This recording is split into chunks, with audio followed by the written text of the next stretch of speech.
ஒரு எஸ்பி, ஒரு எம்எல்ஏ, மாவட்டத்தை கட்டியாளுகின்ற ஒரு கலெக்டர், இவங்களை மட்டும் கொண்டது எப்படி சார் குற்றமாக்கும்? 4 வேதம் தெரிஞ்ச அந்த தவறு செஞ்சா மற்றவங்களை கொடுக்கப்பட தண்டனை விட அதிக மடங்கா 100 மடங்கு கூட சொல்லி மனித தர்மம் சொல்லுது. அந்த மனித தர்மம் அடிப்படையில தான் இந்த சட்டமே அமைஞ்சிருக்கு.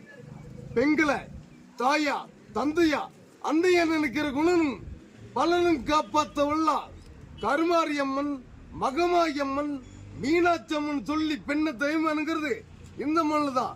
அந்த மண்ணை கலங்கப்படுத்த எவனா இருந்தாலும் சரி, அந்த பொண்ணை கலங்கப்படுத்த எவனா இருந்தாலும் சரி, தண்டிக்க தயங்கக்கூடாதுங்கிற உணவை ஒவ்வொரு குடிமகனுக்கும் ஏற்படுத்துங்கதான் அடிச்சேன். மிஸ்டர் பெருமான் கொலை செய்யல இல்லையே.